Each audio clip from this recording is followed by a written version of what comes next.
नमस्कार दोस्तों, 1 जुलाई 2022 से आईटीआर भरने का काम शुरू हो गया है।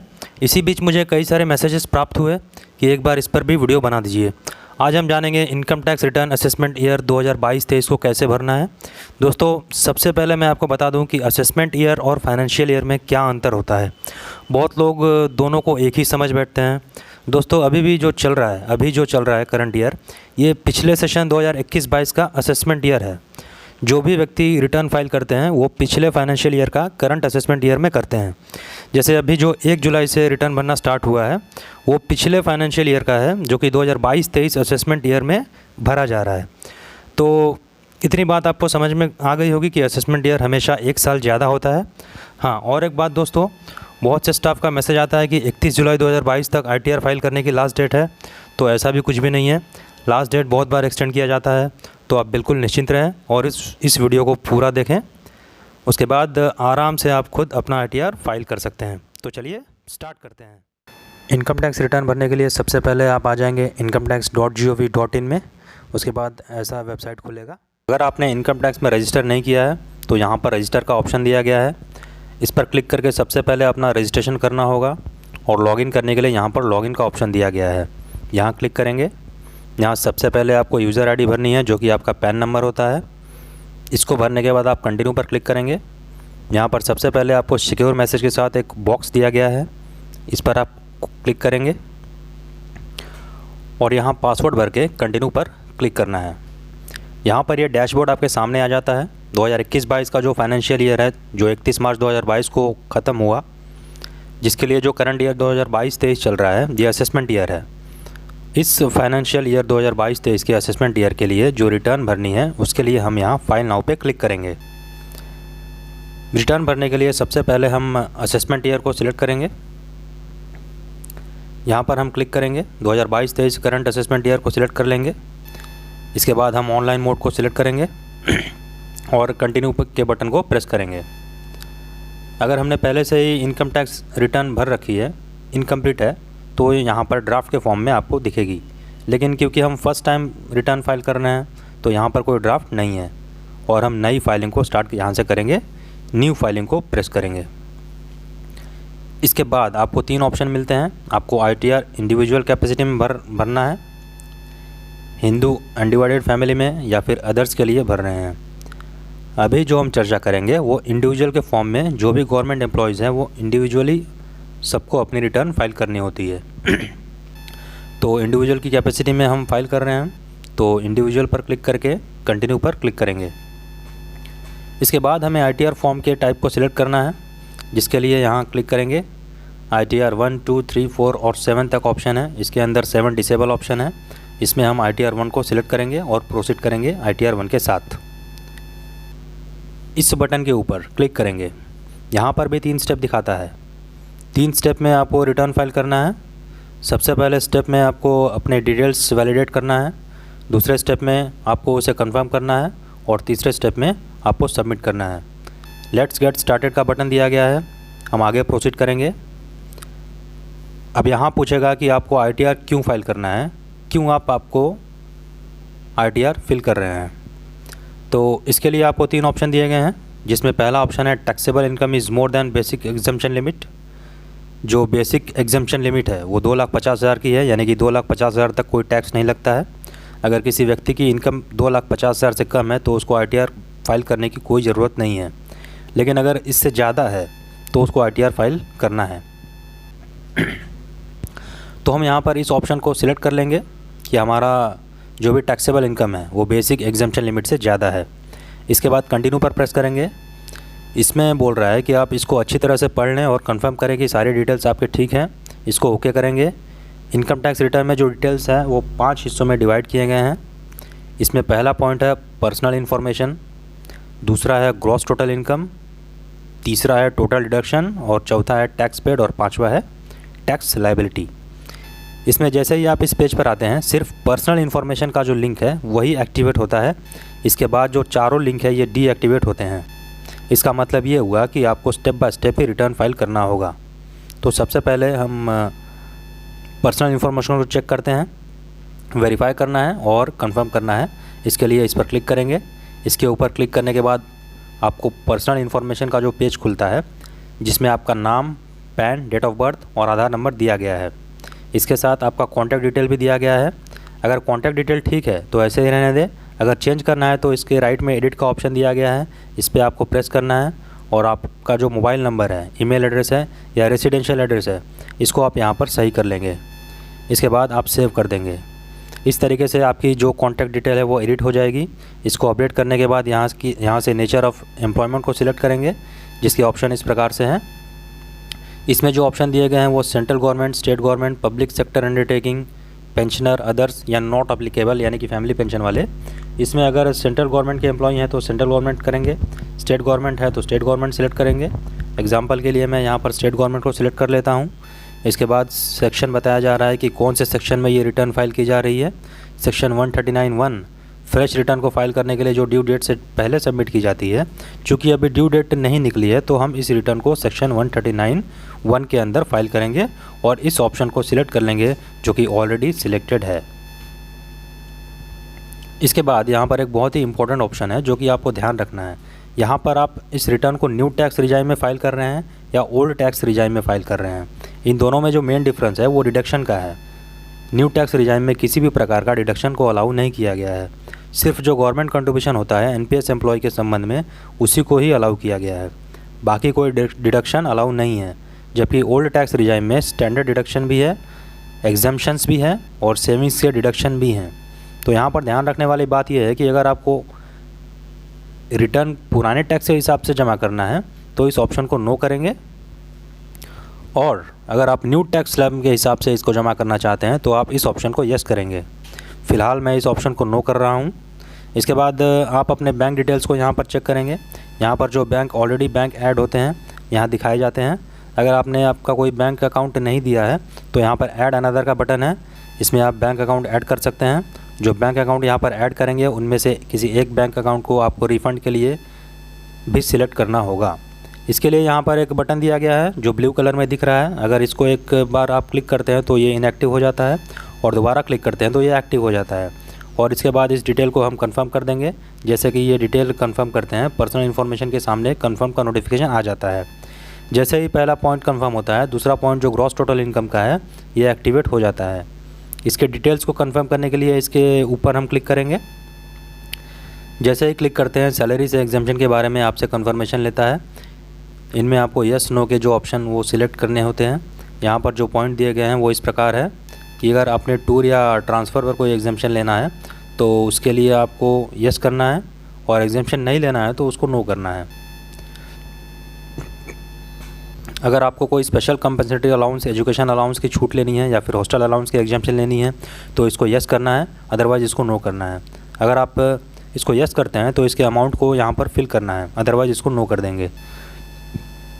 इस प्रकार से अगर आपको हाउस रेंट अलाउंस में कोई एग्जाम्पशन लेना है तो इसके लिए यहाँ यस करेंगे और यहाँ पर क्लेम अमाउंट को फिल कर देंगे, अदरवाइज़ इसको नो कर देंगे।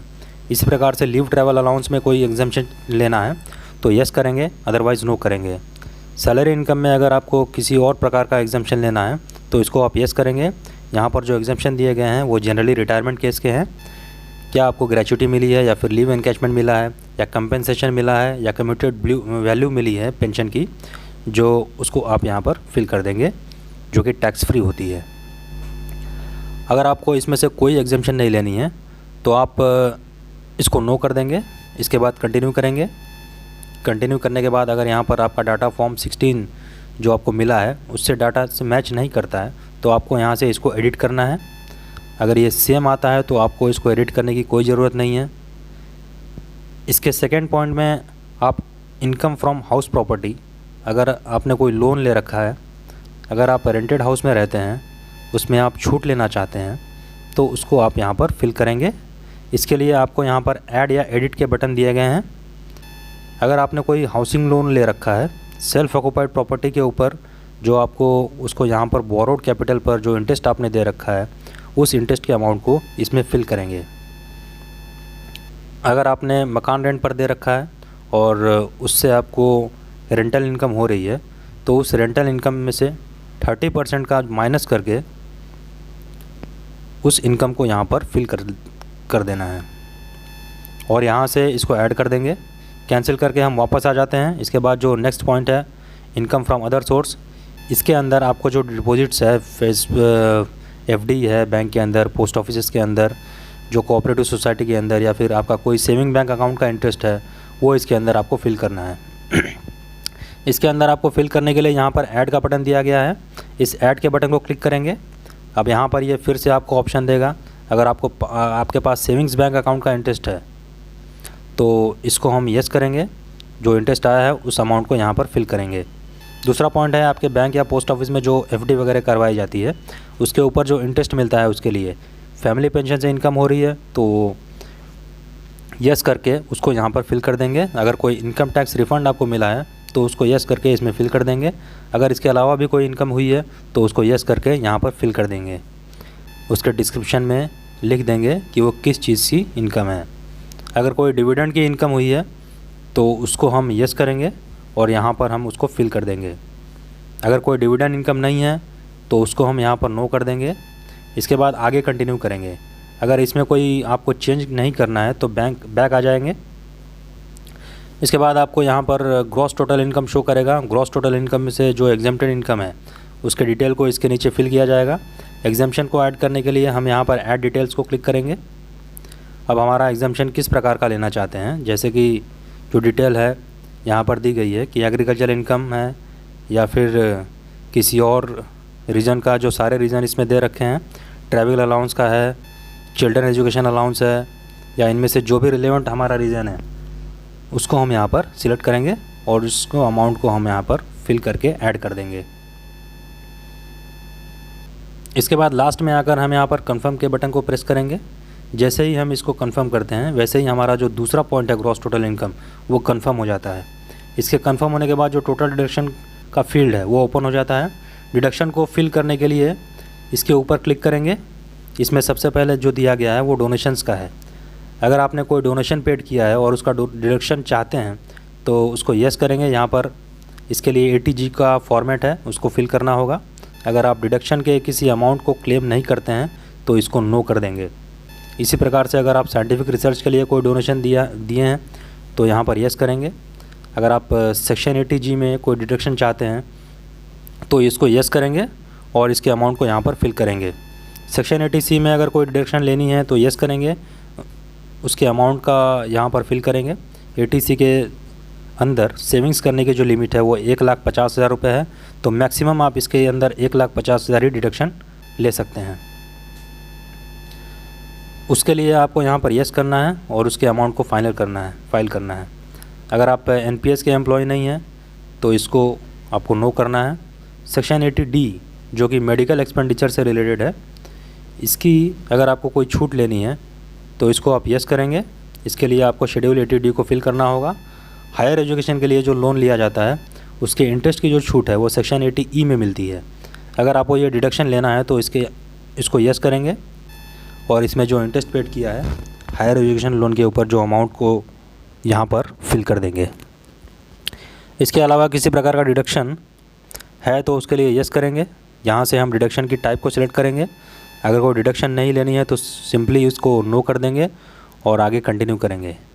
कंटिन्यू करने के बाद जो रिलेवेंट फॉर्म आपको फिल करने के लिए सामने आ जाते हैं।